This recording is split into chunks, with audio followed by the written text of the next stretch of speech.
예, 지금부터 새 정부 출범 계기 박정희 정부의 대북 통일정책 개선 세미나를 개최하도록 하겠습니다.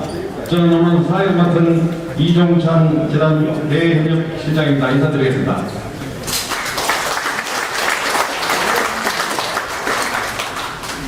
바쁘신 가운데도 오늘 날씨도 비도 좀 오고 있는데 이렇게 많이들 참석해 주셔서 감사의 말씀을 드립니다.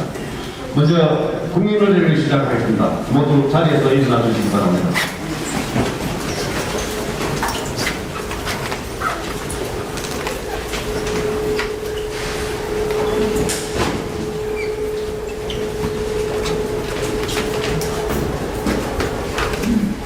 국회에 대한 경례가 있겠습니다. 국회대요 경례!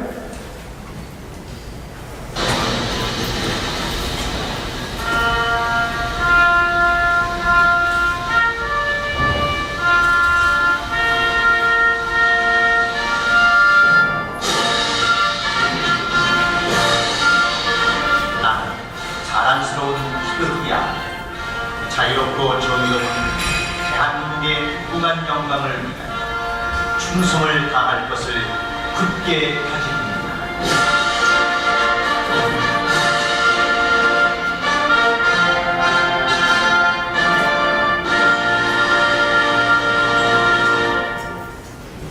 바로 다음은 애국가 대창이 있겠습니다. 애국가는 바지에 맞춰 1절만 부르도록 하겠습니다.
다음은 묵념이 있겠습니다. 순국선열 및 포국경령 박정희 대통령 네 분께 묵념하겠습니다. 특히 이번 달은 유경수 여사님 추모의 달임에 따라 여사님에 대한 깊은 추모의 뜻을 함께 담아서 묵념하도록 하겠습니다. 일동 묵념.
바로 모두 자리에 앉아주시기 바라겠습니다. 다음은 개회사가 있겠습니다. 개회사는 박정희 대통령 기념재단 학술원의 좌승희 원장님께서 해주시겠습니다. 큰 박수로 환영해 주시기 바라겠습니다.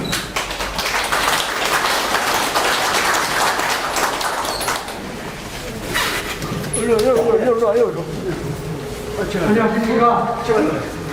학술원 원장 박승희입니다. 갑자기 제가 여러분들한테 학술원 원장까지 가져보고 싶다. 분석하신 분들 계시는 것을 간단한 신상담을 기억을 하겠습니다. 저는 지난 1년 동안 박정희 대통령을 기부 수행하고 기념사고 박정희 학수로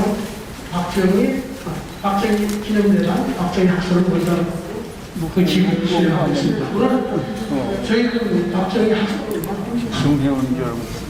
박정희 기념대상 후 운동으로 동행사를 주관하고 있습니다. 지난 6년 동안 좀 도와주시면 감사드리고 앞으로 계속해서 저희 박정희 재단과 또한 출범하는 박정희 학술원에 대해서 성원을 주시겠습니다. 오늘 행사는 이미 우리 사회자도 얘기를 했지만은 대통령님의 1970년 8월 15일 평화통일 비전을 제시한 이후에 대한민국이 걸어온 남북관계에서의 걸어온 역사를 살펴보고 새로운 정부의 교훈을 찾기 위한 모임입니다. 이 행사를 같이 동참해 주신 박정희 공원의 회원 여러분들의 감사의 말씀을 드리겠습니다. 그리고 또 무엇보다도 저희가 그동안 박정희 대통령 관련 행사를 하는데 거의 정치권이나 정부 쪽에 상원을 바라본 적이 없는데 이번에는 통일부에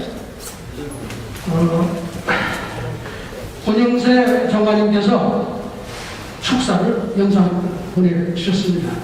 그리고 국민의힘당의 윤상현 의원님께서도 축사의 말씀을 주셨는데 새로운 변화가 일어나고 있는 게 아닌가 하는 다행스러운 변화라고 생각을 합니다. 또한 특히 제가 해드리고 싶은 분은 잠깐 일어서 주시죠. LA에서 박정희 기념사업회 회장을 맡고 계시는 이재원 회장님께서 일부러 오늘 행사를 위해서 미국에서 귀국해 주셨습니다. 박수 한번 부탁드립니다.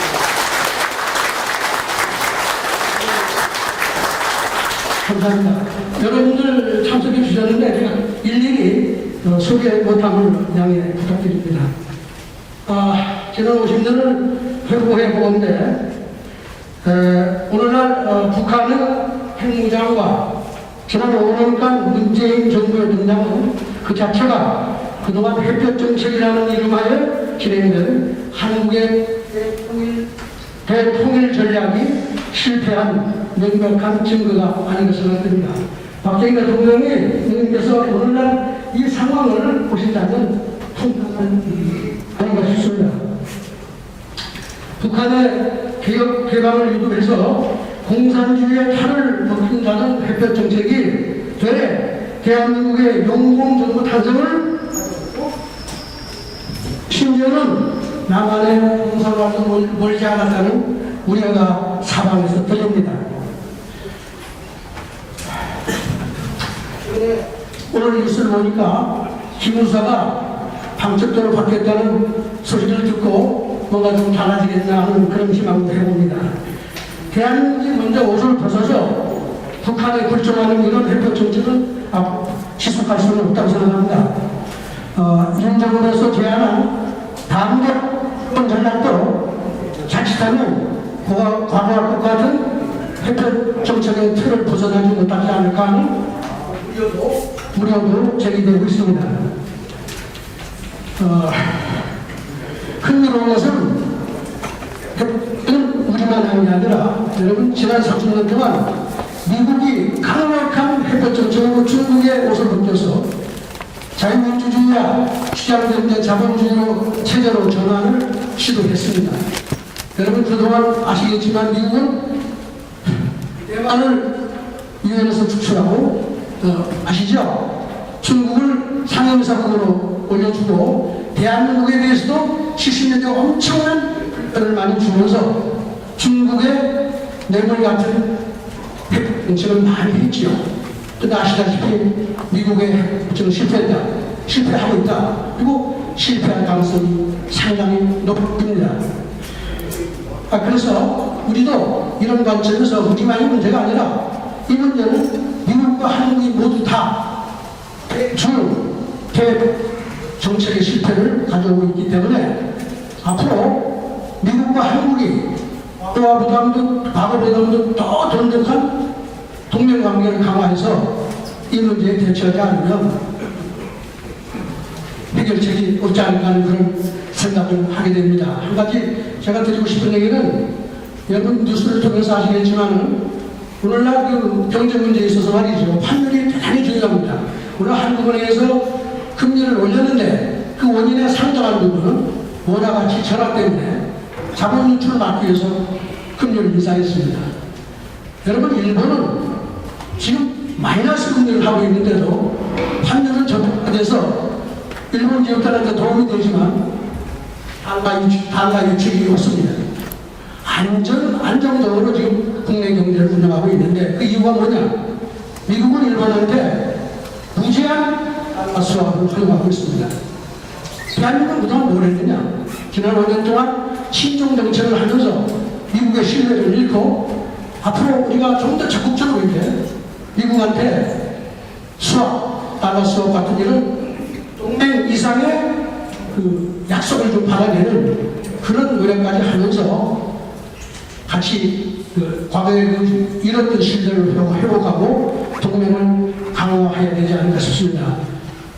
트럼프 정부가 출범하자마자 나왔던 농담 같은 얘기였습니다.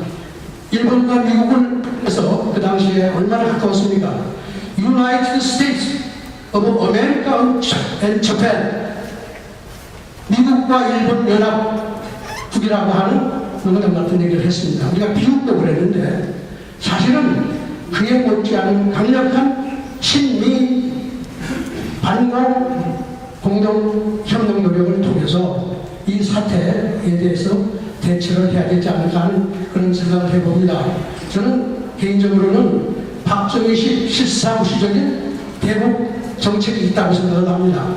그 문제는 제가 여러분들한테 나눠드린 이번에 잠깐 언급이 되어 있기 때문에 기회가 되면 말씀을 드리겠고 안 그러면 여러분 참조해 주시기 바랍니다. 오늘 이 자리에 그 발표 토론자분들은 4개의 권위자라고 해서 이 문제에 대해서 권위자라고 해서 전혀 손색이 없는 분들 모셨습니다. 이분들의 토론을 통해서 박정희 대통령의 교훈을 우리가 새기고 윤 정부의 앞으로 대북 정책에 큰 도움이 될 수 있는 제안을 오늘 이끌어낼 수 있다면 오늘 세미나는 성공이 아닌가 싶습니다.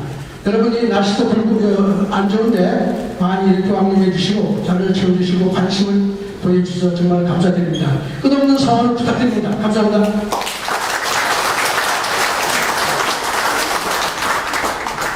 예, 감사합니다. 다음은 환영사가 있겠습니다. 환영사는 현재 박정희 대통령 기념재단 후원회 회장직을 맡고 계시며 민주평통 소속 의장직을 역임하셨던 현경대 회장님께서 나오셔서 해주시겠습니다. 모두 큰 박수로 환영해 주십시오.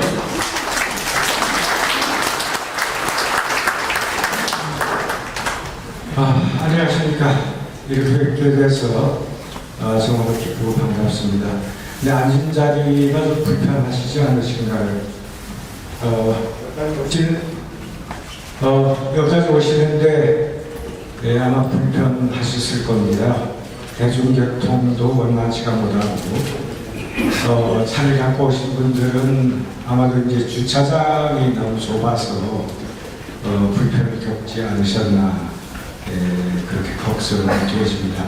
아마 혹시 여러분 중에서 박정희 대통령 도서관 박정희 홀에서 행사를 한다고 하니까 정말 넓은 공간에 시설이 잘 된 그러한 것을 상상하면서 오시지 않았는가 그렇게 생각이 되어집니다. 정말 이 외진 곳 이곳까지 비 오는 날 교통도 불편한데 이렇게 함께해 주신 여러분 모두에게 진심으로 감사를 드립니다. 사실 코로나 때문에 그동안 한 2, 3년 동안 저희가 이렇게 여러분들을 모시는 행사를 못했습니다.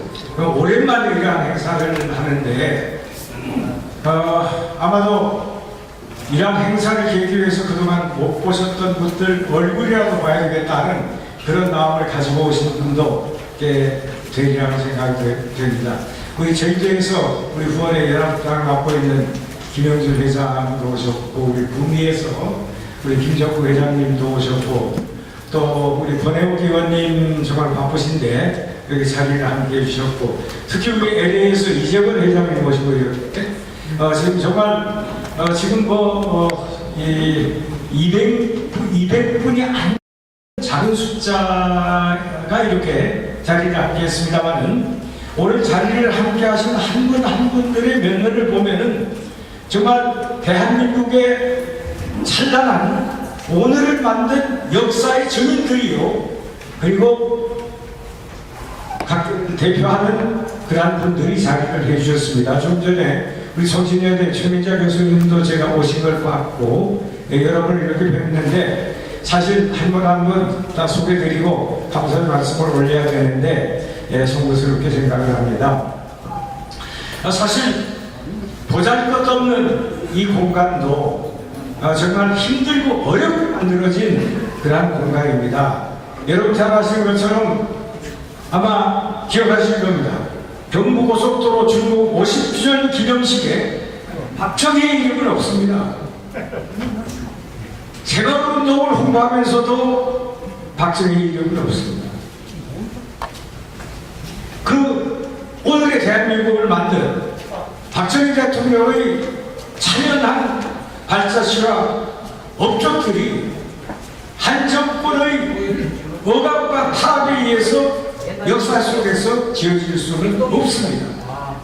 비록 세워졌던 비석은 부숴버릴 수 있고 동상은 지을 수 있습니다만, 우리 백성들이, 민초들이 가슴 속에 깊이 새겨져 있는 박정희의 그 위대한 업적은 결단코 지을 수 없다고 저는 여러분께 분명히 말씀을 드립니다.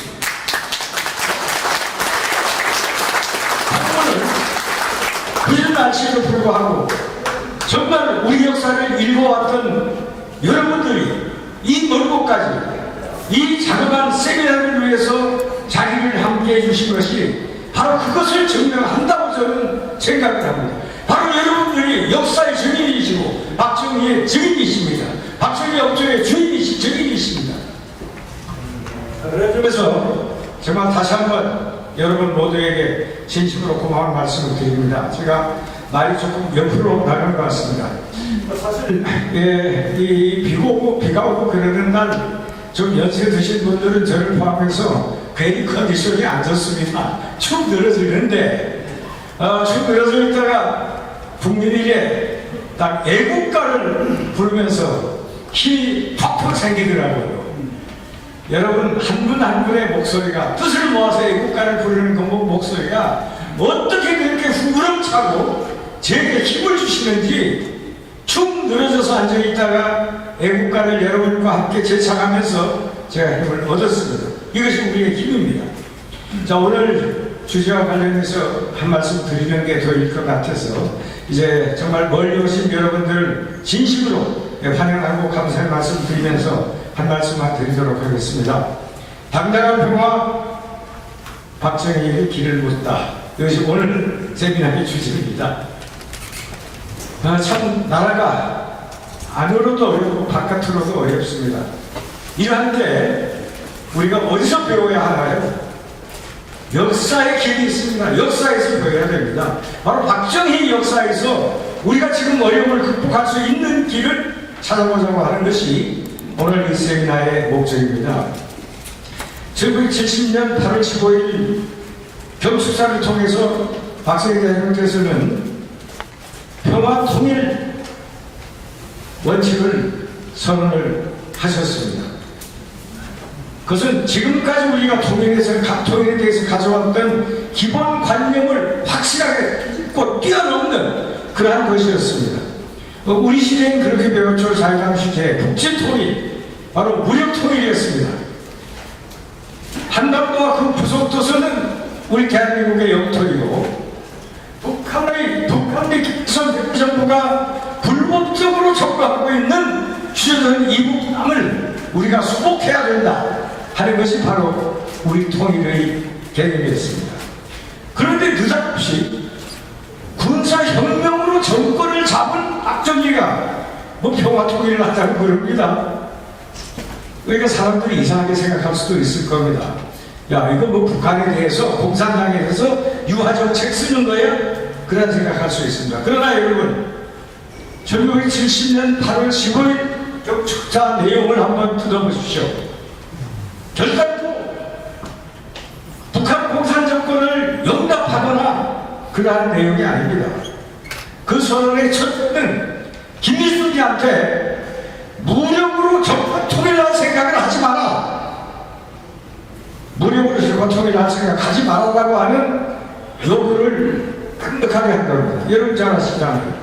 6.25로 남한을 통째로 삼키려가 실패하니까 그 다음 68년인가 1.2 사태 바로 1.4군 부대 특공대를 보내가지고 청와대를 습격해서 박정희를 암살이 아니죠. 그냥 북살하려고 했지만 그것도 실패했던 거 아닙니까? 그러니까 대한민국 정부를 너희들이 무력으로 때려부셔서 통일할 그따위 생각을 하지 마라.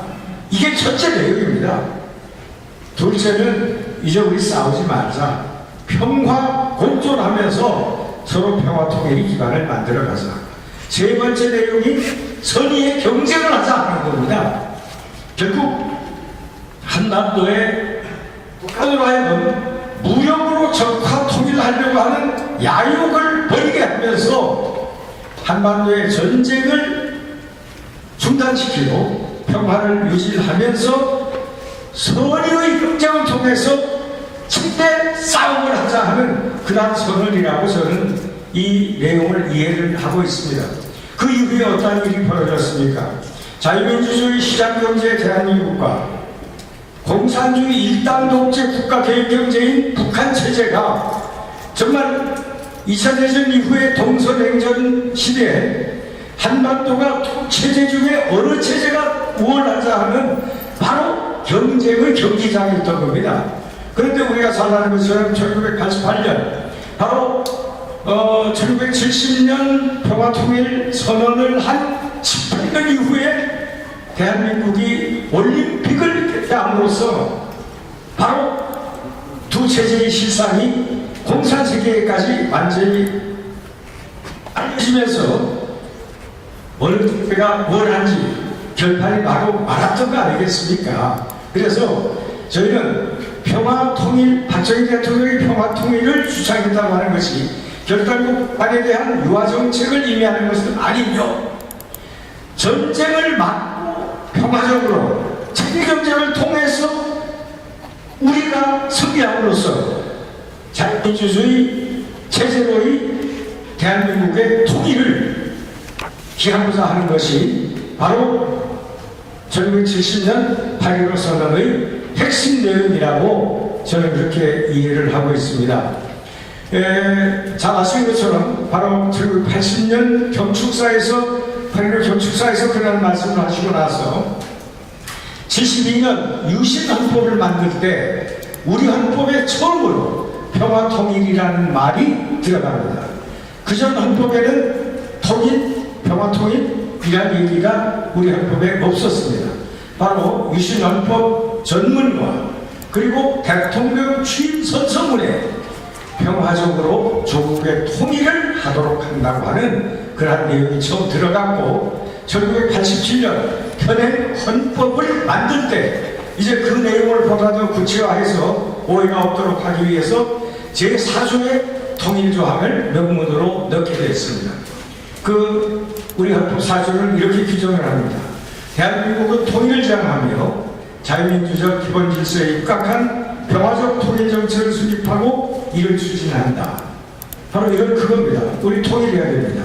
통일의 가능성에 대해서는 저 긴 말씀을 드릴 필요가 없습니다. 여러분들 다 뼈저리게 느끼고 계신 문제라고 생각을 합니다. 그런데 통일의 가치는 어떤 통일을 이루어야 될 것이냐? 바로 자유민주적 기본질서에 입각한 통일을 하는 것이 우리 헌법의 명령입니다. 자유민주 통일입니다.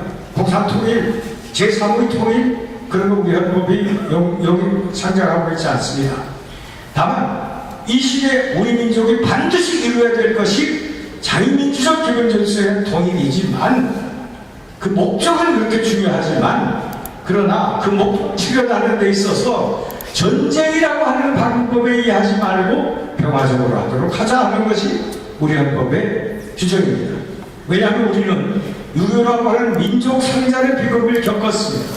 바로 민족끼리의 내전이라고 하는 것이 얼마나 많은 고통을 주고 인간을 피폐하고 힘들게 하는가 하는 것을 우리는 유교를 통해서 경험했기 때문에 정말로 우리가 생명을 걸고 쟁취해야 될 통일을 위해서라도 전쟁의 방법으로는 하지 말고 평화적으로 하자 하는 겁니다.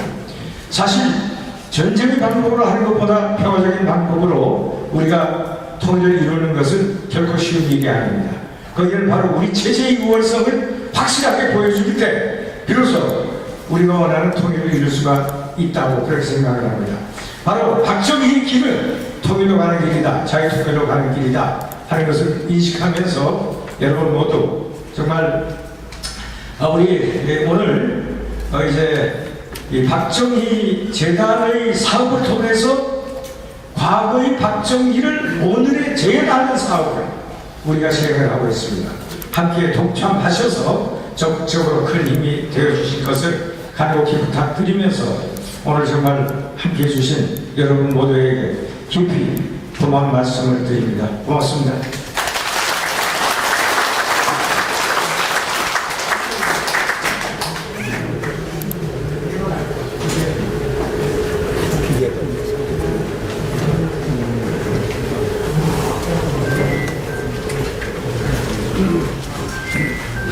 예, 감사합니다. 다음은 축사가 있겠습니다. 축사는 고정채 통일부 장관님께서 영상을 통해서 해주시겠습니다.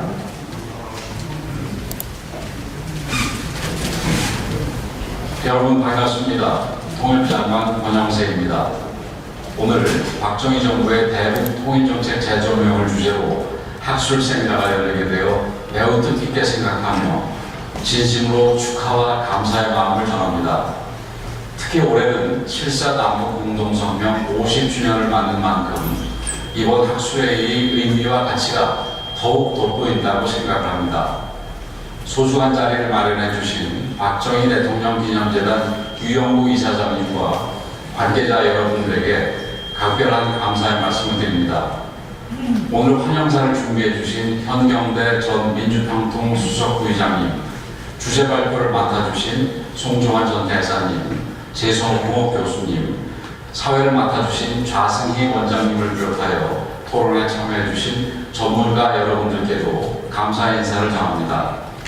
여러분, 박정희 정부의 통일 대북 정책이 본격화되었던 1970년대 초반은 미중 간 대단트가 진행되는 등 국제 정세가 급격하게 변화했던 시기였습니다.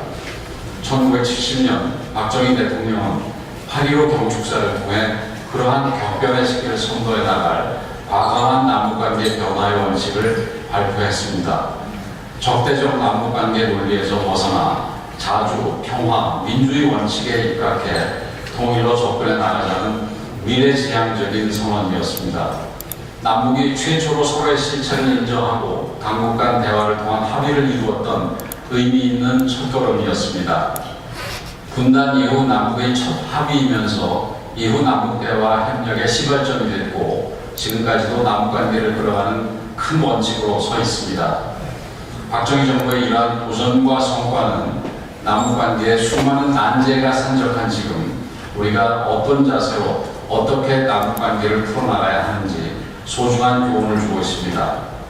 최근 남북관계와 한반도 정세는 그 어느 때보다 어렵다고 할 수 있습니다. 북한의 핵 능력은 고도화되고 있고 미중러 전략 경쟁까지 가중되면서 남북의 적대적 긴장 관계가 더욱더 심화되고 있습니다. 하지만 6.25 전쟁을 겪고 겨우 20년이 지났던 그때 긴장과 갈등을 풀기가 불가능한 것처럼 보였던 그때에도 정부와 지도자가 올바른 신념을 갖고 노력한 결과 누구도 기대하지 못했던 문이 열렸던 것입니다. 대화와 협력의 불씨를 살려냈던 그때의 초심을 지금 우리 모두가 되돌아보았으면 합니다. 담대한 무상은 이러한 신념을 바탕으로 출발했습니다.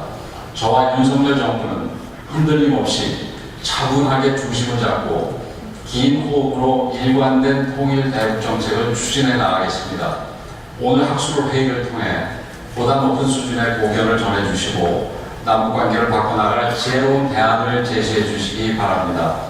정부의 노력에 늘 함께해 주시고 국민의 마음을 모아나가는 데도 앞장서 주시리라 믿습니다. 다시 한번 박정희 대통령 기념재단의 학술생날 개최를 축하드리며 참석하신 모든 분들의 행복과 건승을 기원합니다. 감사합니다.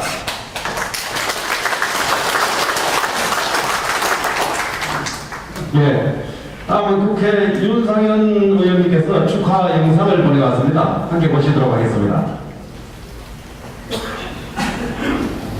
안녕하십니까. 윤상현 의원입니다. 먼저 새정부 출범을 계기로 박정희 정부의 대북 통일 정책을 재조명하는 세미나 당당한 평화 박정희에게 다시 기울였다.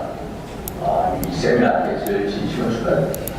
오늘 이 뜻깊은 행사를 준비해 주신 존경하는 유영구 이사장을 비롯한 관계자 여러분들의 노고에 감사의 말씀 드려봅니다.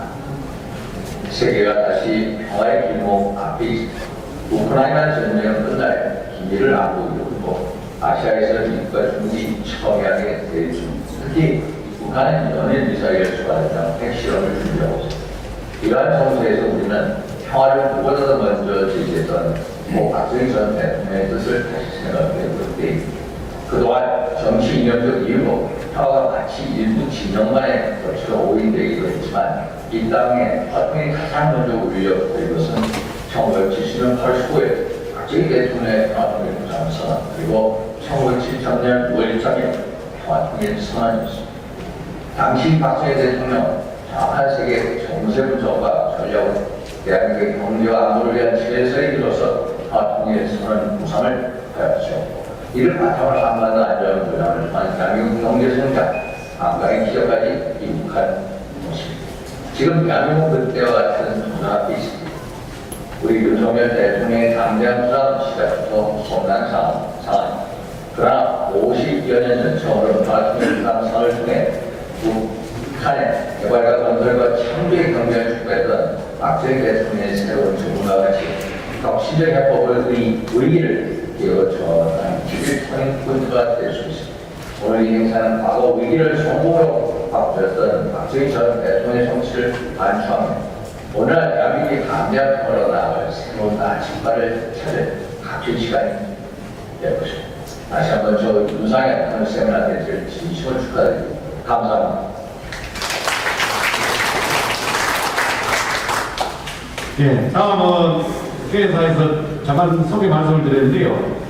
미주지역 기념사업에서 오신 이재권 회장님께서 미주지역 기념사업에서 현 정부에 바라는 그런 메시지가 있다고 합니다. 잠깐 듣고 넘어가도록 하겠습니다.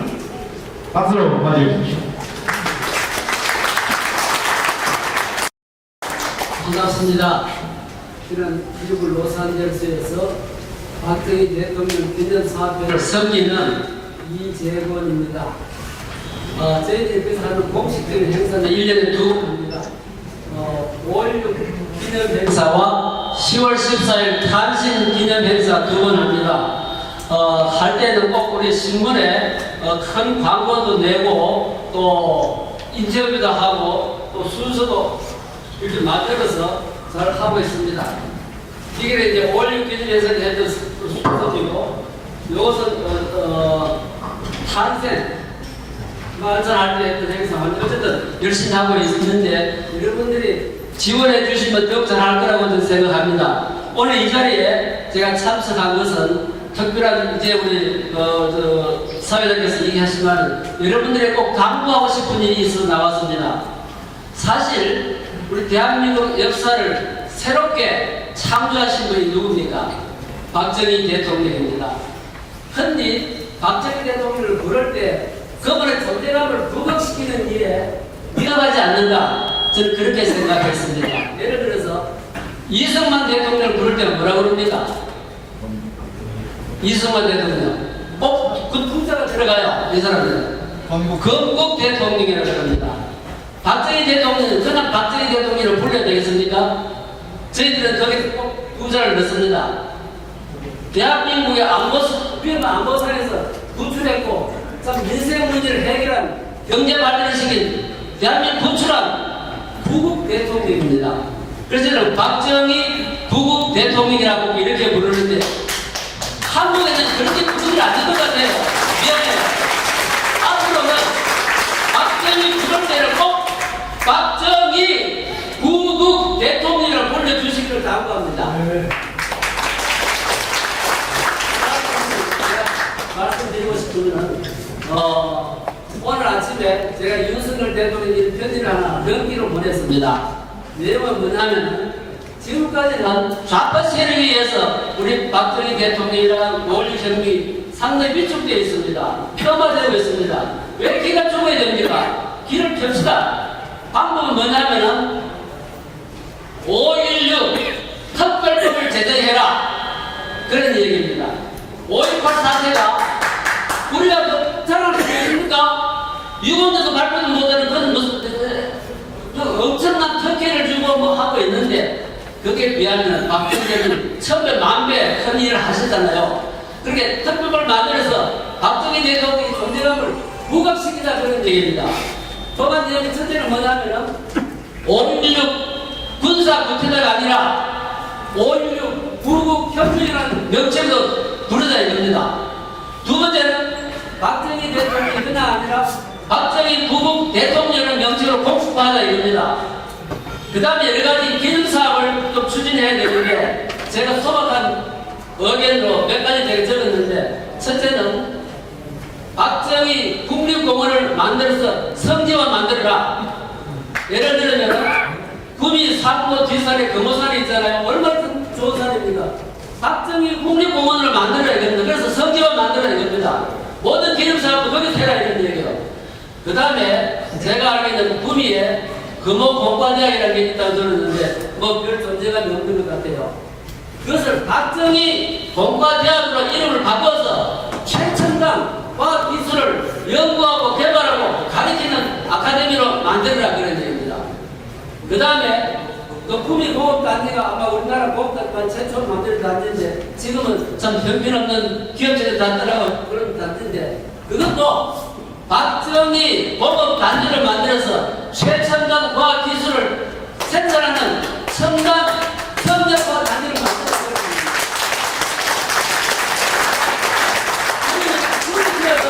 박정희 대통령의 성제가 되고 모든 것을 갈 때는 배울 게 있지 않습니까?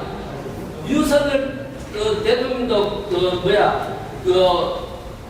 수석보도관 이런 얘기해서 상가에 가서 박정희 대통령의 경제사회혁명을 다시 제대로 배우겠습니다 하고 박명록을 사인했죠. 혼자 배우는 게 아니라 모든 국민들이 배울 수 있도록 전전하라 이런 얘기입니다. 말로 되는 게 아니라 현실적으로 보여주라 이런 얘기입니다. 그래서 그 다음 또 하는 것은 언급한 것은 우리 아까 뭡니까 우리 현 회장께서 말씀하셨나요? 경부고속도로 박정희 이름 없습니다. 거기에 박정희 대통령 공정비를 세우고 동사을 세워서 지나가는 사람이 다 알고 배우게 해라 만들어 그런 얘기입니다. 그런데 사업을 이제 우리가 기가 죽을 필요 없어요. 죽을 필요 없어요.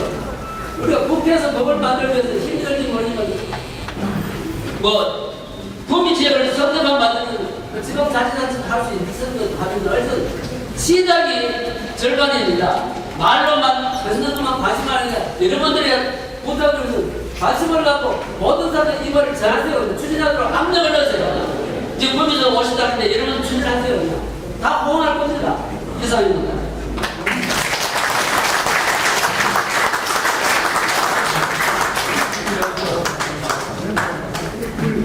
예, 감사합니다. 시간 조금 지났는데요. 이어서 본격 세미나를 시작하도록 하겠습니다. 시장부 총명력이 박정희 정부의 대북 통일정책 재조명, 당당한 평화 박정희에게 다시 길을 묻다 세미나를 시작하겠습니다.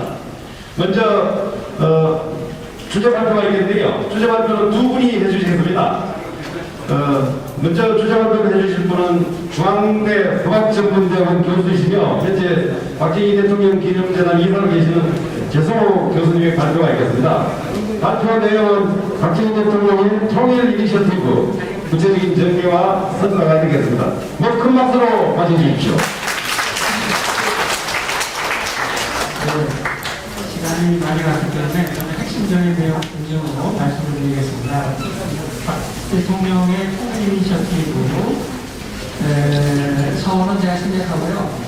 이 나온 배경은 뭐냐, 60년대 후반부터 이제 전 세계적인 그 어떤 화해 무드가 전개되기 시작합니다.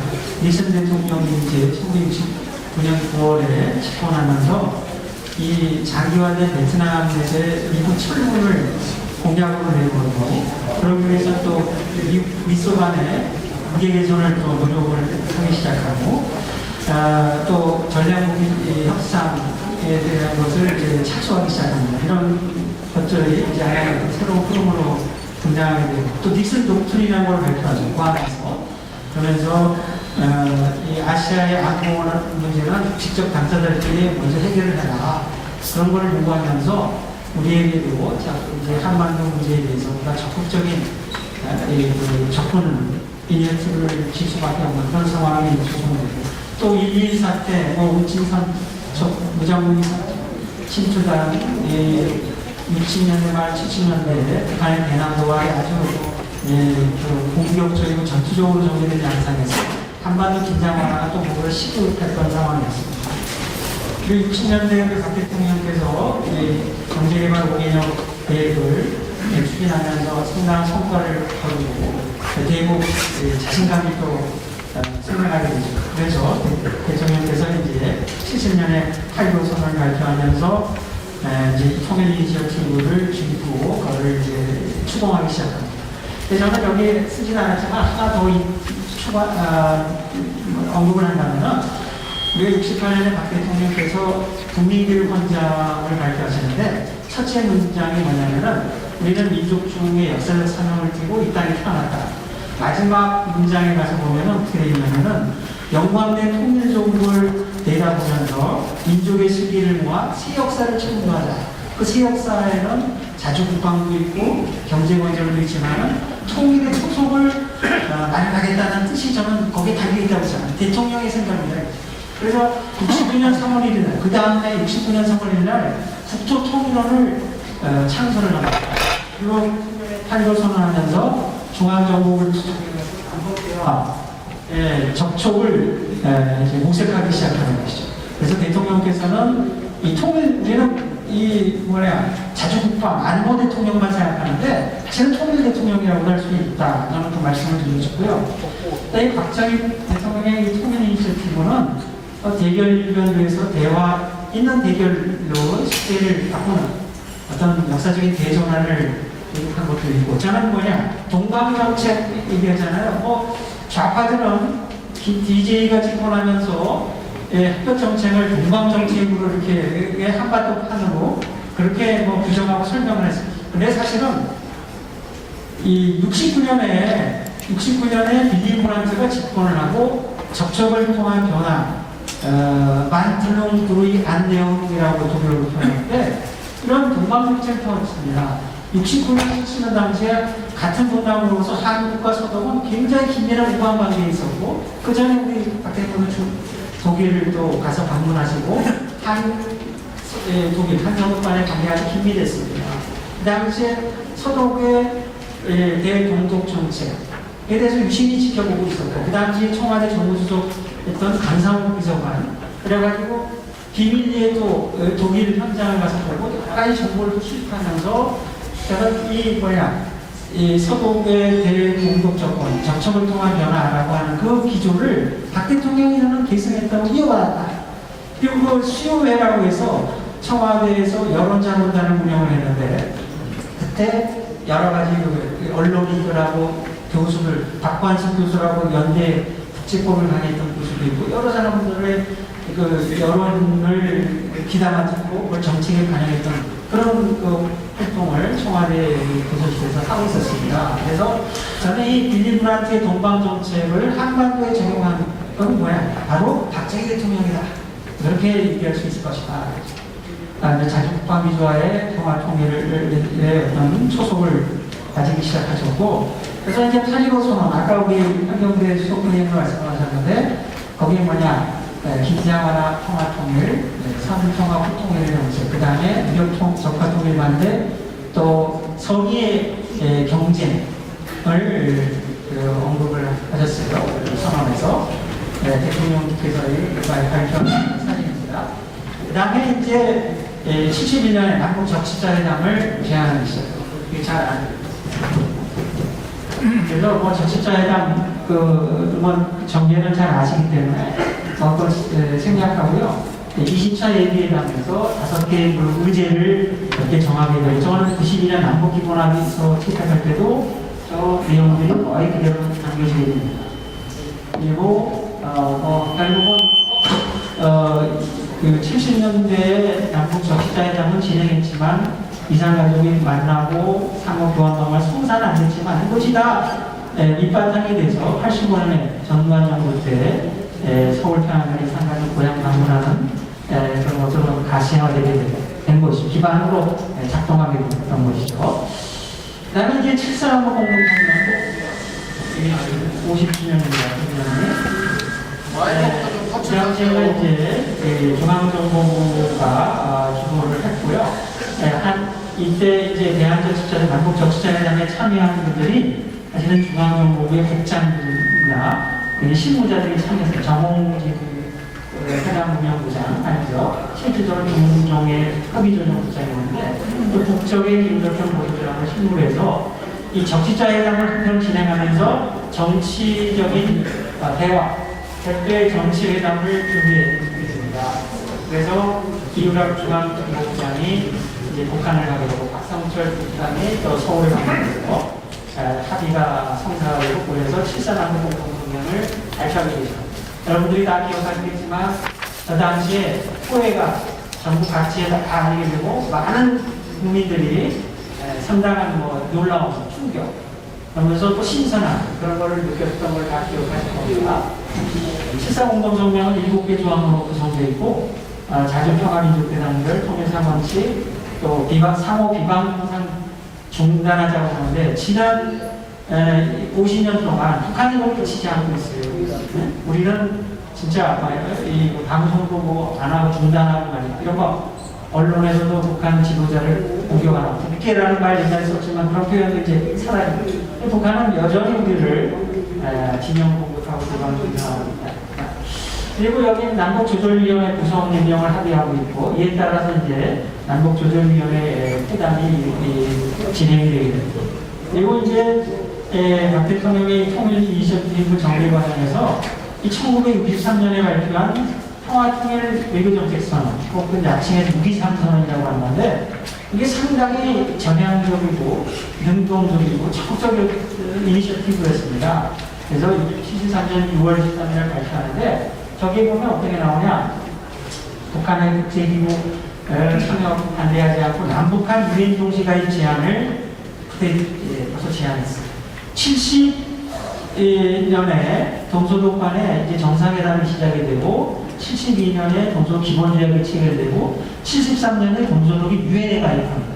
동시 가입을 했고요. 거기에 이제 본따서 우리도 남북한 유엔 동시 가입, 그만큼 자신감을 갖게 되는 거죠. 그리고 그 다음에 또 뭐냐면 과거에 이제 할슈타인 정책이라고 하는 게 있었는데 이 서독에서 아데나우 정부 때 할슈타인 정책은 뭐냐면 동독을 국가로 인정하고 외교관계를 맺는 나라하고는 우리 상대하지 않겠다. 서독의 입장에서.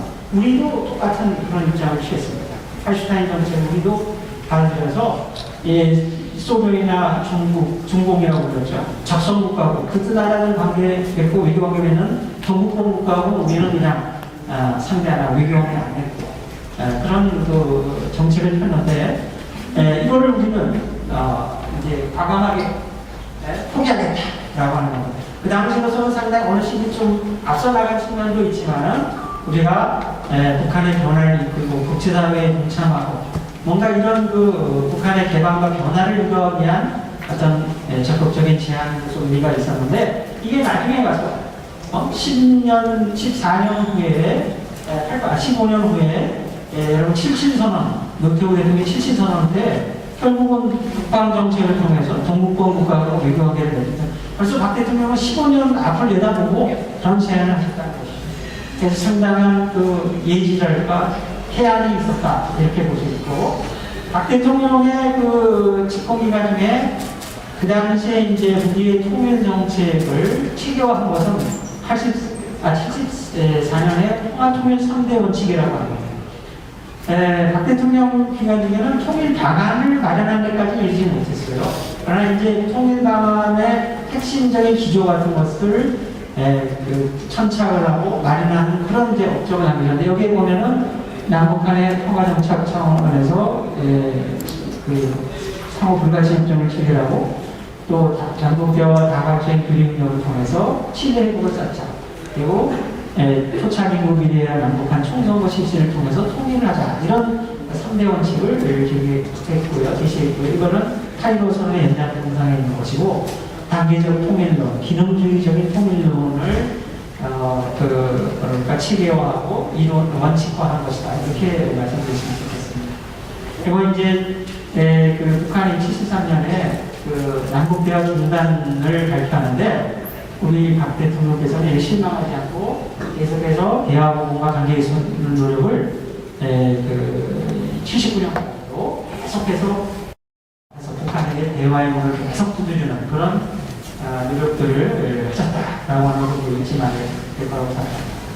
박 대통령의 그 통일 이니셔티브가 한 성과는 아까 말씀드렸다시피 대화의 대결의 시대를 개막했다라고 하는 거고, 북한의 모험주의적인 대남 도발 노선을 일치 잠시고 평화공조의 요건을 마련했다.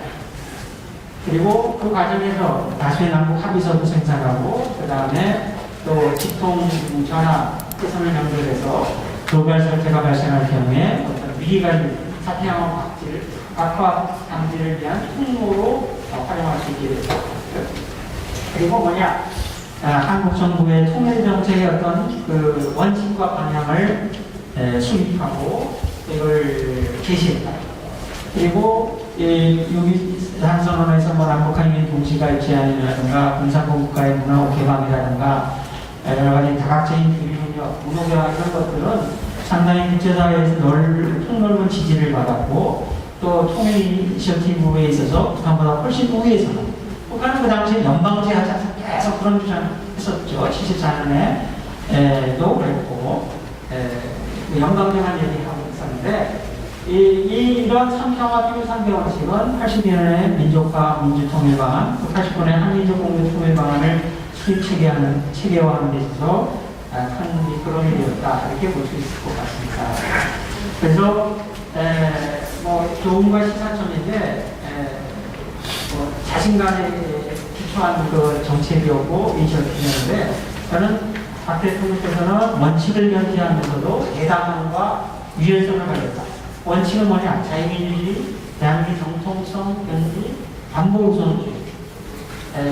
이 부부에 보면은 뭐 햇볕 정책 주장하는 사람들 보면 화해협력 한다고 하시면서 우리 대한민국의 정체성을, 국가 정체성을 막 흔들어대고 또 안보를 훼손하고 이런 얘기가 많았잖아요. 이게 무원칙하게 그런데 대통령께서는 원칙을 강조하고 또 대담하게 그동안 극심한 군사적 대결과 단절 상황에서 중앙정부부장과 같은 그 상당히 고위급 관료를 북한에 파견하고 일성상과의 접촉을 추진했다. 일서에 의하면은 이분들이 방북하기 전에 유서를 쓰기도 하고 말이죠. 혹시 돌아오지 못할 거라는 생각하면서까지 그런 이 새로운 역사를 만들어가는 그런 그 사명을 가지고 방북했다. 그 유연성은 뭐냐? 펄슈타인 원칙 포기한다든가, 유엔 동시가를 제한이라든가, 이산가족 상봉, 다각적인 교류협력 구상을 밝히고 제시한다. 이런 것들은 또 유연성이죠. 대화의 방식에 있어서도 단국 간 대화만 고집하지 않고 적시적 회담과 같은 비단국 간 대화도 병행하는 그런 것들을 어떤 대화의 방식에 있어서 여러 가지 그 다양한 길을 하셨고, 또 이 과정의 특사 파견과 같은 비공개적 쪽도 지켰습니다. 이제 결국 윤석열 정부가 뭐 여러 가지 모양과 형식과 내용을 좀 다르더라도 상당히 엄중한 안보 상황에 처해 상황에서 이제 출범했고 이제 겨우 이제 100일 넘어가고 있습니다. 남북한 간의 긴장 완화가 무너졌습니다. 또 북한 변화를 위해서도 계속 문을 두드려야 되겠는데 우리가 이 남북한 신뢰 회복 차원에서 신뢰 회복을 위한 나각적인 노력들을 펴나가야 될 것이고 또 한편으로는 이 엄중한 북한 핵 문제에 대해서 그걸 해결하기 위해서 국제 공조를 또 펴나가는 그런 어떤 현안들이 정책이 되고 있다. 여기에 대해서 또 뿐만 아니라 우리 혼자 북한을 상대하기 너무 버겁습니다. 저 체제가 상당히 불확실하고 예측 불가능하고 또 모험주의적이고 또 이 북한의 고위 당국자는 그렇게 욕을 많이 해요. 깡패 집단 같은 형태를 많이 보이는데 어쨌든 우리가 북한을 개방과 변화해주기 위해서는 우리 혼자만은 힘들기 때문에 국제협력 체제를 구축해서 계속해서 북한을 두드려야 된다. 거기에는 대화 유연성도 발휘되지만 또 유엔 제재를 우리가 적극적으로 활용할 필요가 있다는 생각이 들고요. 뿐만 아니라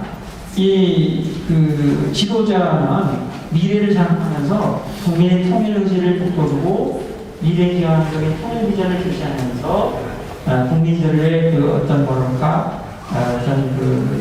마음을 하나로 통일 의지를 우리가 환영해야 됩니다. 다시 말하면 통일을 우리가 이룩하기 위해서는 통일 의지, 할 수 있는 능력, 또 통일을 가능하는 어떤 환경이 조성되어야 되는데 아무리 능력을 갖추고 그런 여건 환경이 조성되더라도 통일할 생각이 없다. 그래서 저는 따로따로 살지 뭐.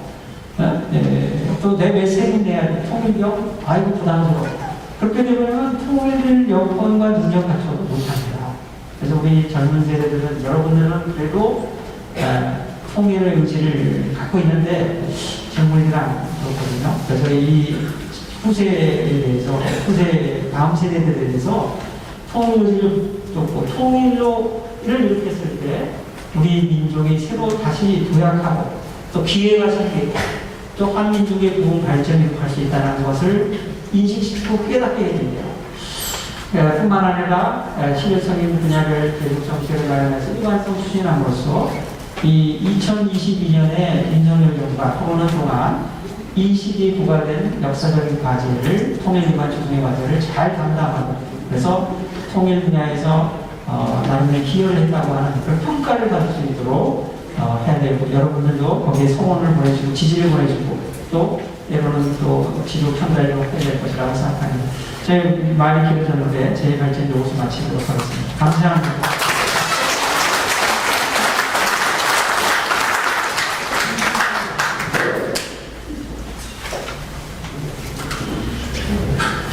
예, 감사합니다.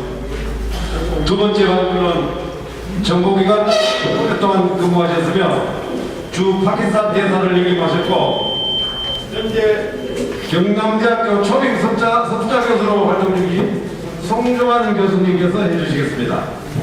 발표 내용은 정책전환 지도자의 리더십, 박정희 대통령의 8.6 통일 구상스러운 발표와 윤석열 정부의 안보 외교 대북 정책 방향이 되겠습니다. 큰 박수로 맞이해 주십시오.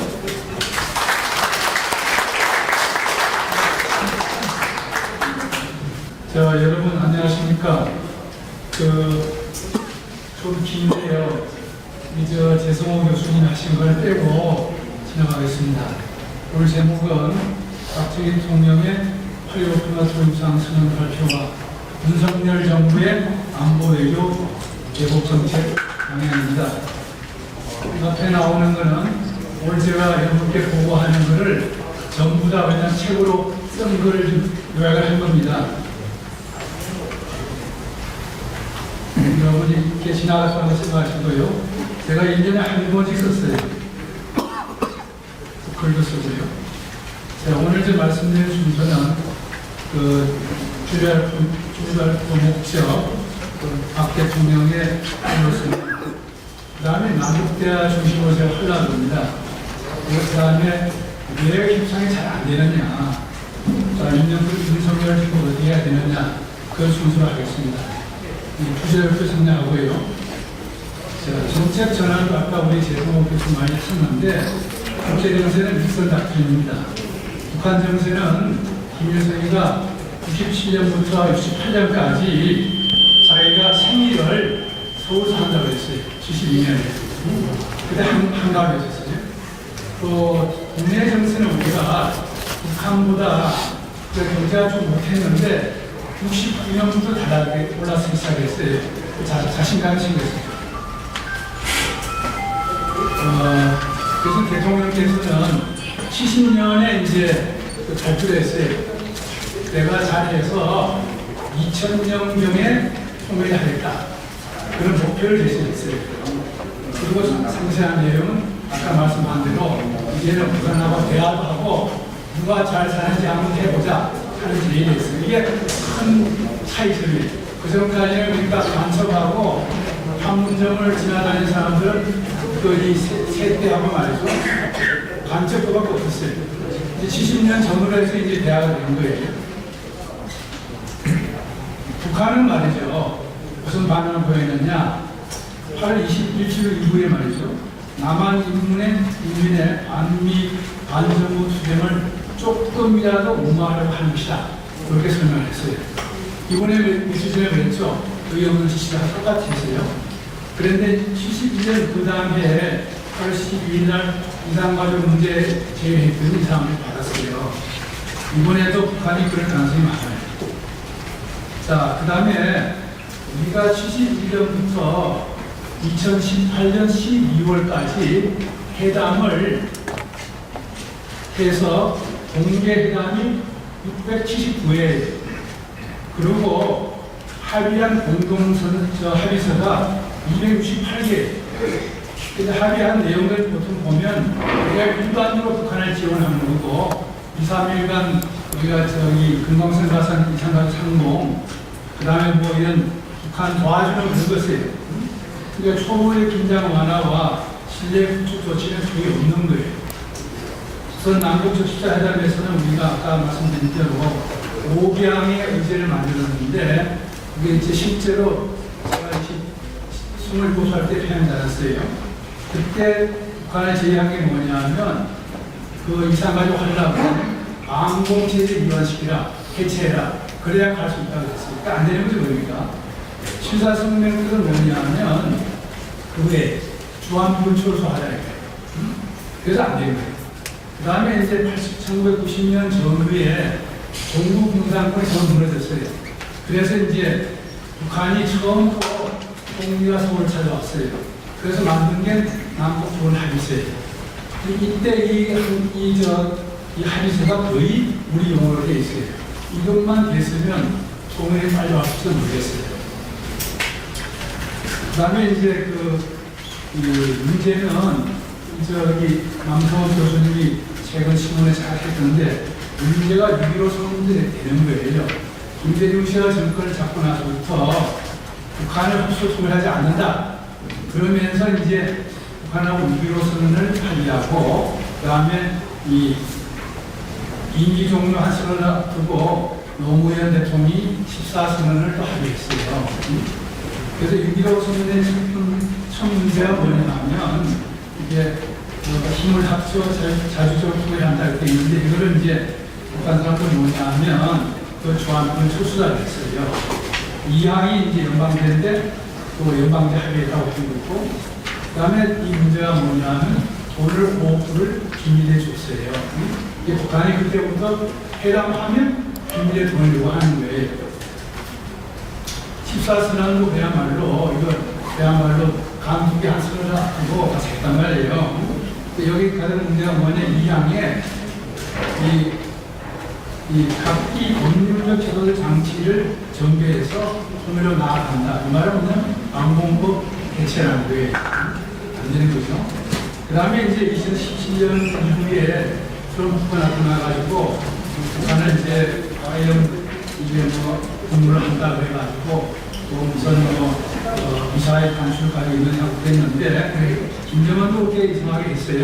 그러다가 2018년부터 이제 1월부터 청와 제시로 나와서 평창에 왔다가 그 다음에 4월 27일 판문점 선언하고 또 9월달에 가서 평양 가서 또 이제 했어요. 나는 설명을 드릴게요. 거기서 이제 여러분 다 아시겠지만은 판문점 군사회담이 뭐냐면 이게 큰 문제예요, 사실은. 이제 그날 제가 그걸 보고 이게 어디 그날 밤에 제가 보고 여기 80km의 군사분계선 이쪽은 135예요. 조선과 이상 그런 분들끼리 얘기했을 밤에 이건 40km에 있어요. 우리는 뭐냐면 우린 185도 얘는 50km예요. 그러니까 덕적도까지 북한이 내려온다는 거예요, 지금. 이거 됩니까? 이 정도 해가지고 답이 되는 거예요, 지금. 나쁜 놈들의 사실. 근데 그 다음 걸 보면 또 이상해요. 이건 이제, 그 다음에 군사회담을 했는데, 얘네들이 이 전투기 비행금지 구역, 이런 걸 정했어요. 근데 이제 문제는, 우리가 북한 정찰하는 구역을 자기가 이만큼 정했어요. 근데 북한은 자기네들은 정찰할 기구 없어요. 우리만 못하게 하니까. 그 다음에 한번 보여드릴게요. 이렇게 돼 있어요. 이제 우리가 정찰하는데 이런 기능이 있단 말이에요. 근데 이 사람들은 자기는 없어. 우리 못하게 해서 그렇지 않고 하는 거예요, 지금. 그거 이제 트럼프하고 김정은이 만나가지고 이제 새로 만났죠. 그래서 이게 뭐냐면 조선반도 비핵화만 합의한 거예요. 자, 여기까지 제가 대화 말씀드렸고, 그러면 왜 그럼 회담이 안 되느냐? 제가 이걸 좀 말씀드리는 거예요. 일반적으로 우리가 회담을 하게 되면 협상을 개시하고 토론을 하고 합의서를 만들고 그 다음에 이해는 한 4단계가 돼 있어요. 북한하고는 4단계 없는 거예요. 아까 제가 260개 합의했다고 그랬잖아요. 이것을 포함해서 그게 합의가 안 된단 말이에요, 지금. 그거 왜 합의가 안 되는 설명을 해드리겠어요? 우선적으로 뭐냐면 남북한 간에는 통일의 입장이 달라요. 우리는 헌법에 의해서 자유민주 기본 질서의 통일, 평화적 통일이에요. 북한은 뭐냐 하면 여러분 이것만 여러분 잘 아시겠지만 자제문을 알려드려요. 자민통일, 자민통. 우리가 자주 민주 통일. 자주는 뭐냐면 미군 철수예요. 민주로 바꾼 문제가 되게 좋잖아요. 이거 뭐냐? 공산당 활동 자유화예요. 방공법 철폐, 국가정부 해체 이런 거예요. 이게 민주가 자주는 남북 당사자 해결이 아니고 주한 민주 철수예요. 민주는 공산당 활동 자유. 박원순이 그랬잖아요. 서울시청 광화문에서 공산당 활동하는 걸 막 해야 민주라고 해요. 똑같은 소리 하는 거예요. 그 다음에 이제 미군 나가고 국가법을 철폐가 되면 서울에 공산당 정부가 승리나는 거예요. 그 정부하고 남한에 있는 공산당 정부하고 연방비를 하자는 게 북한의 통일 정책이에요. 자민통. 얘네들은 해가 수십, 50년 동안 제가 72년부터 해상에서 들어왔으니까 지금까지 51년 봤는데 똑같은 소리예요. 그런데 얘들이 뭐라고 했냐면 무슨 소리 한다고요? 남한의 민주 인사가 정권을 잡고 이번 철수 공산당 활동 자유를 보장하는 조건이라면 평화적 통일 그런 용역 협상할 용의가 있다. 그 다음에 이제 가끔 또 연방제를 막 크게 만든다고요. 그래가지고 국민들이 연방제 괜찮다 하는 식으로 좀 유도를 한단 말이에요. 연방제는 뭐냐면 국가 간에 이념을 가지 않으면 연방제 안 되는데 될 수가 없어요. 세상에 그런 나라 없어요. 그 다음에 이제 협상의 용어가 또 다른 거예요. 우리가 일반적으로 협상은 뭐냐 하면 주고받는 거예요. 10개가 있으면 1대1로 나눠 5대5를 하든지 6대4를 하든지 이렇게 나누는 거예요. 흥적, 조각. 우리는 그게 딱 굳어져 있어요. 북한은 뭐냐, 협상이 뭐냐 하면 공산당 통일하는데 한 수단이에요. 원래 공산당은 아까 말씀드린 서울에 있는 정부를 전복시켜서 하는 것이 이게 공산당 혁명, 남조선 혁명입니다. 이거를 이제 전쟁을 해봤지, 인도 전쟁 해봤지 안 됐잖아요. 이걸 말로 하는 게 이 사람들이 협상이라는 거예요. 그래서 김일성이 뭐라 그러냐면 남북 대화를 대남 공산화 혁명을 통한 적극적 투쟁 형태다 이거예요. 김정일은 뭐라고 했냐면 육자회담은 국제사회에서 북한 핵을 공인받는 회담이다 이거예요. 김정은은 뭐냐 하면 북한에 대한 미국의 압박, 제재 이걸 푸는 것이다 이거예요 지금. 미군 철수시키는 게 목적이다 이거예요 지금. 이거 완전히 다르죠 이제. 그 다음에 이제 이 사람들이 지금 금년 들어서 우선 2020년에 판문점 공동참모도 뽑혀 있잖아요. 금년 들어서 각종 미사일 쏘고 각종 이상한 짓을 많이 해요. 그러니까 민족, 이게 민족도 여러분이 우리하고 좀 달라요. 우리는 민족이 뭐냐 하면 우리가 언어, 종교, 역사, 생활 양식, 공통을 쓰는 민족이라고 그래요. 이 사람들 앞에다 붙였어요. 자주성을 위한 투쟁을 하려고 하는 과정에 같이 생긴 그런 삶이라는 거예요. 자주성. 자주성 뭐냐? 조합민국 철수예요. 그러니까 자주성을 위한 투쟁을 하는 과정에 생긴 거다 이거예요 지금. 그래서 우리 민족들이 뭐냐면 우리가 생각하는 남사적 해결이 아니고 남북한의 단결에서 미국에 반대하는 것이 민족이라는 거예요.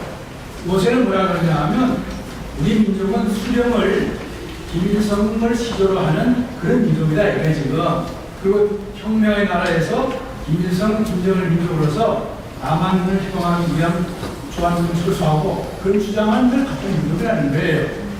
그러니까 누구 만나서 북한 사람을 저 같은 민족으로 생각하지 마시라는 얘기예요. 근데 우리 지도자들이 엉뚱하게 말이죠. 같은 민족, 김영삼 대통령이 그랬죠. 피보다 물보다 피가 진하다고 했잖아요. 그 북한은 전혀 해당되는 행소가 아니에요. 그다음 평화는 일반적으로 우리가 폭력과 상대방을 끊지 않는 게 평화예요. 국제법적으로는 전쟁한 나라들이 평화협정을 체결해서 평화협정을 나가는 거예요.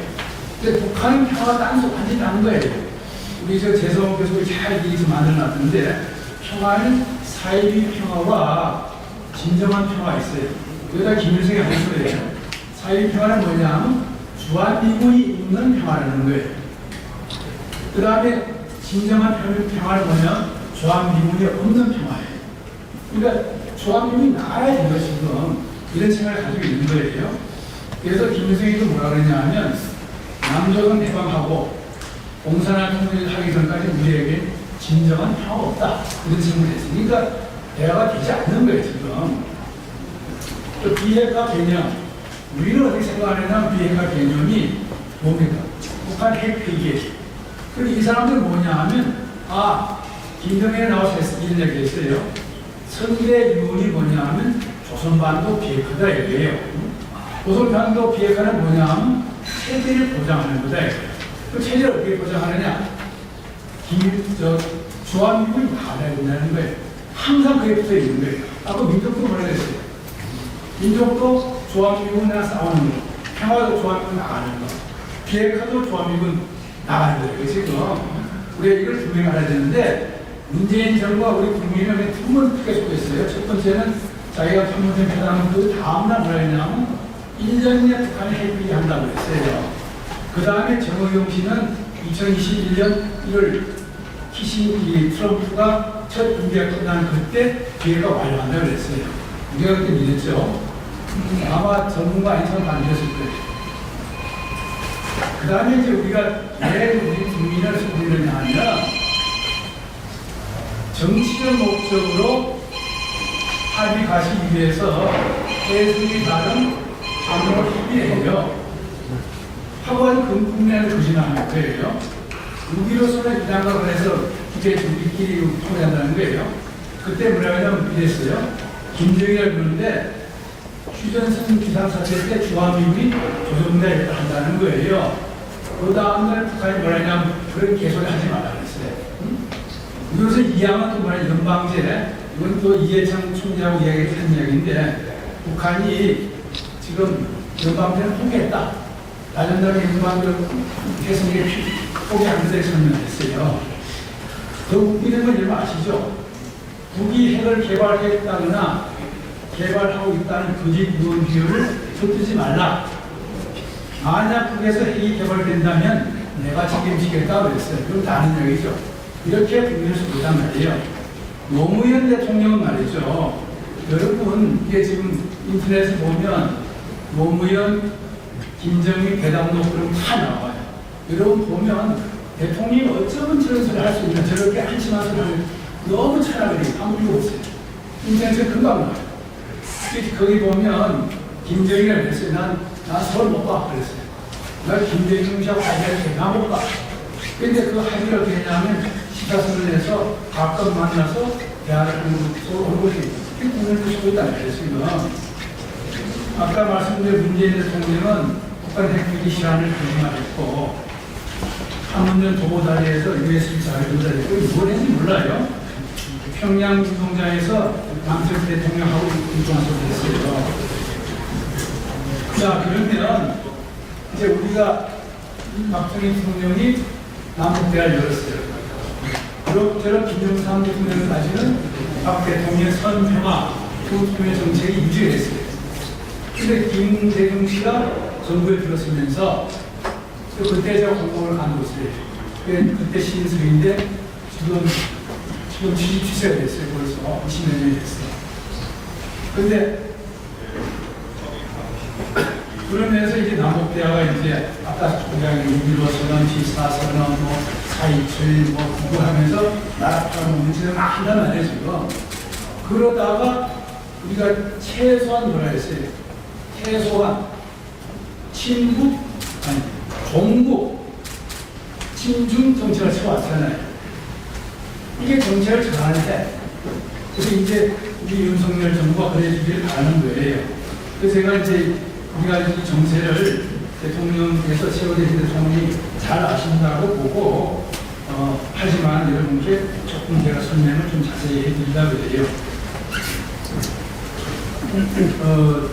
국제정세는 말이죠. 이게 좀 국제정세가 있게 되어 있는데, 이게 문제는, 조금 제가 하나 좀 추가하고 싶은 거는, 박 대통령의 파교선과 관련해가지고, 이게 3월 달에 1970년 3월에 시작해가지고 이게 8월 15일 날 이렇게 됐어요. 그 8월 9일 날 이제 마지막 기람을 대통령이 주재해가지고 하루 내에 아침부터 해가지고 밤 12시까지 했어요. 그때 이제 다 관계 장관들이 있었고, 오늘 저기 토론자로 오신 우리 우리 김명수 사무처장의 아버님 김영선 장관이 됐어요. 그래서 하루에 그냥 아침부터 해가지고 그냥 밤 12시까지 했는데 결론이 안 났어요. 강상욱 공보수석이 이제 제안을 하고, 그때 중앙정부에서 나와서 보충 설명하고 통일도 하고, 그래서 이제 반대하는 사람이 대검청에서 대검이 됐어요. 대통령 앞에서 저 강상욱 잡아놔야 된다, 강공부에. 이런 정도로 굉장히 심했어요. 대통령이 다 듣고, 이거는 돌파하기에서는 발목이 없다. 내가 지시했다. 근데 날 잡아 넣을 것이냐. 그래가지고 이제 마지막에 이제 조건을 제가 썼어요. 그 대통령께서. 그러면 북한이 일어난 앞으로 대남 전략을 포기했다. 그 다음에 유엔의 그런 권능을 외교부에서 많이 이야기하니까 유엔에 들어가서 유엔의 권능을 인정한다는 그런 조건을 붙여가지고 발표가 됐어요. 그 다음에 박정희 대통령의 특징은 뭐냐면, 죄송을 착각했지만은, 이 대화를 많이 했어요. 자기도 많이 하지만은, 저도 제 기억에 보면, 제가 한 7시쯤 출근했는데, 10시쯤 보고, 그 다음 한 2시쯤 내려와요. 교수가 나와. 다음 주 문제했는데, 그 중에 한 게 뭐냐 하면, 여러분 오늘 나눠준 책, 박정희 기념부단 특공책이잖아요. 제가 2019년에 이제 우리 자성희 원장 통해서 책을 썼는데, 거기 보면 이 파도선언 만드는데 자세하게 있어요. 이제 왜냐하면 관계자를 제가 다 만났기 때문에, 특히 이제 강상욱 공보수석은 제일 근처에 있어요. 그러니까 수시로 나는 얘기를 들었는데, 그걸 많이 필요했거든요. 그런데 그때 제가, 청와대 기억이 뭐냐면, 대통령이 본인도 하고 자기 비서를 시켜가지고 지시인들하고 대화를 많이 합니다. 그 중에 하나가 뭐냐면, 제가 이제 그때 소개 안 했는데, 어떤 우리 수석을 따라서 식사를 왔어요. 이게 그분이 아닌 이제 서문희 선생, 조선일보 논설실장, 그다음에 최근에 이현영 교수 그 식사를 했어요. 뭐 그때가 삼선 대통령이 지나고 나서 들었는데 반대 무시하고 하고 그러더라고. 그런데 그러면서 뭐라고 하냐, 앞으로 문화 대통령 한번 해봐. 그래서 민족대백과사전을 만들라고 했어요. 그래서 중국은 강의 자전이 있고 외국도 전사에 있고 분야가 있고 일본은 장하니까 있단 말이지. 한국은 해야 했어요. 그 원래는 다시 왔어요. 근데 저는 이제 막상 대사 와서 이제 여기 이분에 좀 몰랐는데 2019년 책 만들면서 이제 공부를 하다가 나왔어요. 그게 26권 나와 있어요. 우리나라에 우리가 강의 자전 같은 책이 있다는 거예요. 그게 우리가 이제 박정희 대통령 안보다 경제다 그러는데 그게 아니고 그는 문화적인 것도 했어요. 한번 여러분 한번 가보세요. 예언된 책이 잘 있어요. 자, 그래서 이제 지금 이제 상태가 어떻게 되느냐? 이게 사실은 국제 정세가 사실은 완전히 잘못하고 있어요. 1970년대에는 소련을 막기 위해서 중국을 끌어들여가지고 대장군을 했어요. 그래가지고 이번에는 말이죠. 지금 2000년대에 어떻게 되냐면 미국이 중국을 도와줬어요. 그 나중에 10월에 이루어졌어요. 2002년에. 그래가지고 2000 세계 무역기구 들었단 말이에요. 2017년에 미국의 전체 무역 적자가 5,660달러였어요. 그리고 그 중에 중국 생기는 무역 적자가 3,750달러예요. 한 70%가 중국에 생기는 무역 적자예요. 그래서 2018년 3월부터 이걸 무역 관세를 때리는 거예요. 그 중국도 반대를 하고요. 우리 하나는 동계선언이 아니고 하나는 말이죠. 이 시진핑이 2012년 11월 달에 중국 공산당 총수가 돼요. 그러면서 이 사람이 2050년까지 중국을 제1의 나라를 만들겠다 하는 중국몽을 발표했어요. 그러면서 경제도 하고 그 경제 핵심이 그때 이거예요. 전 세계 5개 군으로 중국을 펴나간다는 거예요. 군사도 태평양의 반은 내 거다 이거예요. 반대면 한국이면 다 포함돼 인도네시아까지. 그래서 지금 하는 게 뭐냐면 남중국해에는 남들을 못 다닌다 이거예요 지금. 그래서 이걸 미국이 가만 놔두겠어요? 그래서 미국은 이걸 가지고 이제 그 인도 태평양 전략이라고 해가지고 2019년 6월에 발표했어요. 그걸 받아서 바이든 대통령도 그걸 이어갖고 있고요. 이미 미국은 2018년 10월 달에 중국에 대해서 신냉전을 선포를 했어요. 지금. 그러니까 미국과 중국 간에는 지금 전쟁이 어디에서 일어나도 합의하는 정도예요. 지금. 그렇게 초미한 상황이 있다는 거죠.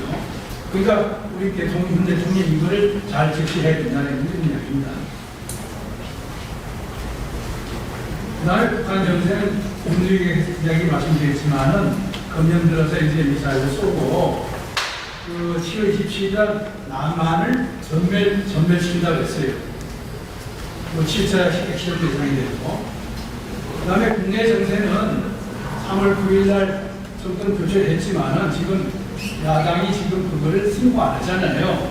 거기다가 민노총, 정교조, 정부활동하는 사람들이 지금 그걸 하고 있고 언론, 민주언론 연합의 지배를 받는 언론이 지금 이제 그렇게 지니고 있잖아요. 그런데 그에 비해서 우리의 장점이 뭐냐 하면 물론 우리 사회가 어려운 면이 있지만은 우리가 북한보다 경제력이 57.7배 우리가 남북대화 할 때 우리가 거의 1대1로 우리가 북한보다 못했어요. 98년에 얼마였느냐 하면 북한이 120불이고 우리가 90불이었어요. 근데 69년에 같아지고 그 다음에 지금 어떻게 됐냐면 57불이 됐어요. 작년에 55불이었어요. 북한이 우리나라 경제의 1.5%밖에 안 돼요. 우리가 우리가 벌벌 비해야 되겠어요? 북한한테? 지금 5년만 그렇게 했다는 거예요, 지금. 우리가 알면서도. 그러니까, 다행히 이번 대통령 되신 분이 우리가 정세 인식이 우리가 같은 거예요. 긴 설명 없이 대통령이 되셔가지고 자유, 침식에서 33번, 36번, 지난번 강복제 33번 자유를 얘기했어요. 본인이 말씀 안 했지만은 자유민주주의 국민 항목을 안 했지만은 그걸 연구했다고 저는 생각하는 겁니다. 그리고 이제 그 북한의 핵개발 중단하면 실질적 비핵화 전환은 그 단계에 맞춰서 북한을 돕겠다 했다는 거죠.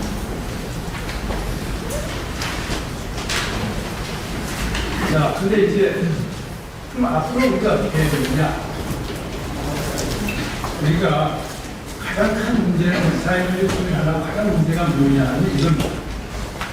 북한이 지금 이 열차 이동식 발사대 잠수함 여기에서 핵을 실어가지고 그냥 쏘는데 우리한테 서울까지 얼마나 걸는지 아세요? 일본 55원 이런 상태예요. 이걸 막으려고 그러면 우리가 북한이 못 쏘도록 하는 준비를 우리가 해야 된단 말이죠. 그래서 이제 여기에 대해서 좀 이제 제가 이제 우리 자하승 원장께서 제목을 정할 때 당당한 평을 하자고 했어요. 제가 이런 얘기 알려드릴 테니까 정말 당당한지 한번 보자 이거예요. 이재명 씨가 이렇게 얘기했어요. 대통령 되면 자 인터넷 다 있는 이야기입니다. 대통령 되면 사드, 보고도 미사일 방어체계 다 쏟아서 미국에 보낸다 이거예요. 전쟁을 하더라도 미국을 쫓아낸다고 했어요. 그러면서 뭐랬냐면 이재명 씨가 말이요. 평화는 아무리 비싸도, 아무리 자리는 상해도, 아무리 기분이 나빠도, 아무리 화가 나도 어떤 대가를 치더라도 전쟁보다 낫다고 했어요. 근데 이 말이 누구한테 나온지 아시는 말이? 여러분이 이완용이가 대한민국 조선 대한제국을 할 때 한 소리예요. 아무리 나쁜 평화라도 전쟁보다 낫다고 했어요. 그때 이 짓을 하는지 모르겠어요. 그러니까 우리가 정권 교실 얼마나 잘했어요. 이게 계속 어떨 뻔했었죠. 그래서 우리는 뭐냐면 우리가 다 선임들이 이야기한 게 있어요. 평화를 원하면 전쟁을 준비해라. 전쟁하겠다는 소리 아니에요. 평화를 원하면 준비하라 이거죠. 그 다음에 또 하나는 제가 한 70년대 된 책인데 한승 골든조 교수가 얘기했어요. 나 같은 수나라 중 핵 위협을 받는 나라가 핵 방기 수단이 없으면 1945년 8월 일본처럼 완전히 파괴되거나 항복할 수밖에 없다는 거예요. 우리가 핵이 없잖아요. 우리가 파괴되고 항복해야 되니까 핵이 안 된다는 거예요. 그러니까 우리가 할 일은 뭐냐면 당연히 할 일은 뭐냐면 우리가 북한에 대해 신호를 해. 북한이 우리한테 공격하려고 할 때 자기들이 선제 공격을 받아가지고 우리도 망할 수 있다 하는 위험을 줘야 돼. 그런 마음을 느낄 수 있고 그런 걸 공부의 기준이라 합니다. 그걸 하기 위해서 노력을 해야 된다 이거죠. 그걸 하기 위해서는 이미 우리 정부가 2017년 9월 달에 3중 체계라는 걸 발표했어요. 킬, 체인, 그 다음에 대량 살상 응징보고, 한국적 미사일 다 있어요. 이걸 빨리 구체화되다는 열심히 하고 있어요. 그리고 우리가 북한보다 57년 자신다 했잖아요. 그러니까 이걸 바탕으로 해서 지금 우리도 이 SLBM이라든가 평원 미사일, 초음속 전투기, 문장 추진, 잠수함을 만들어서 북한이 혼자 만들어 해야 된다는 거예요. 그 다음에 이제 우리 힘을 기르면서 아울러 미국이 그런 역할을 돕도록 확장 박세체. 사건이 생겼을 때 유사시에 미국이 우리를 도와주는 그 확장 국제책을 우리가 강구해야 된다는 거죠. 이게 정부가 지금 하고 있는 겁니다.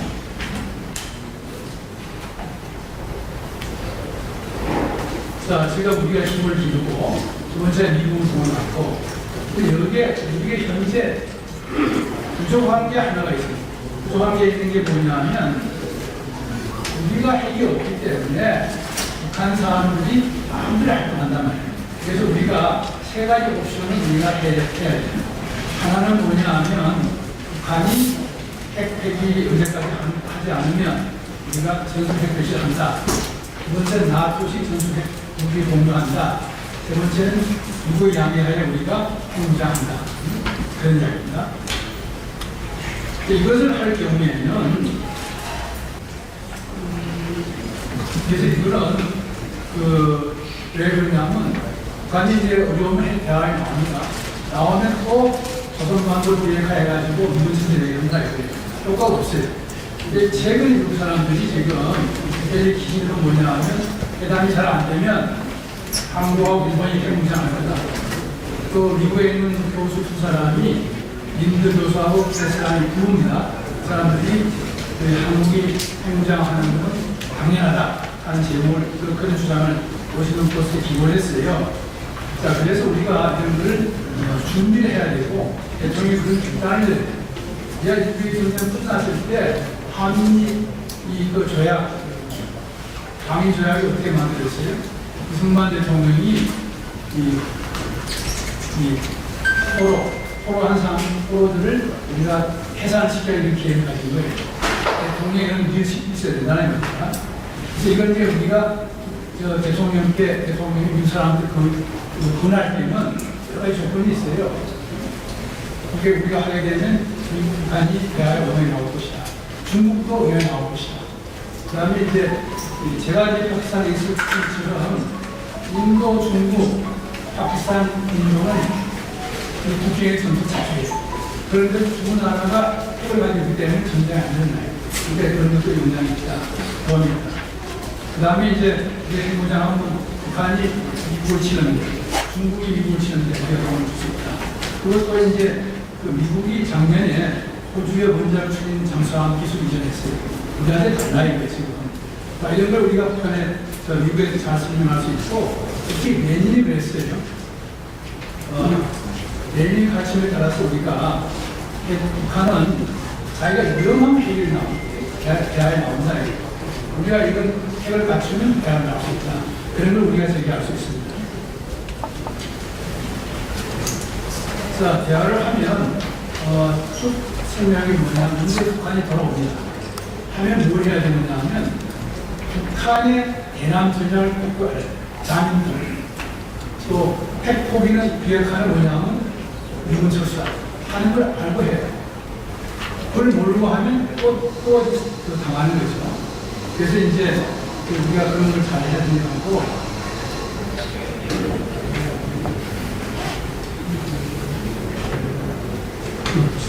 우리가 이제 북한이 회담을 하면 아까 얘기했죠. 우리는 그냥 내고를 하려고. 우리는 내고를 하면 안 돼. 북한을 까부셔. 해담도 그런 제목을 제시를 해고 그런 전사지 협상을 해야 된다는 거죠. 그 다음에 이제 남북 한간에 이제 이 군사 긴장 완화를 하다 보면 하루아침에 그 협정 발표해서 하면 안 되는 거예요. 그 앞에서 어떻게 하느냐면 큰 군사 훈련을 할 경우에는 이 포괄적 안보 힘치라는 게 있어요. 사단급의 훈련할 때는 100개월 전에 분단하면 몇 개월 밖에 있어요. 그런 식으로 해서 우리가 신뢰를 구축한 이후에 평화협정까지 그런 얘기죠. 그 다음에 이건 제가 설명할게요. 제가 그냥 마지막만 이야기하면 통일은 북한 수용체제 없어야 되는 거예요. 그런 거 있는데 북한이 언제나 망하지 못해요. 거기에 대해서 우리가 공부를 해야 된다는 얘기예요. 제가 결론은 이렇습니다. 1970년에 이 러시아 반치대 학자가 아말린이라는 사람이 있어요. 그 사람이 소련이 1986년경에 망한다고 했어요. 그냥 아무도 안 믿었어요. 그런데 언제 없어졌냐? 92년에 없어졌어요. 북한도 그럴 가능성이 있는 거예요.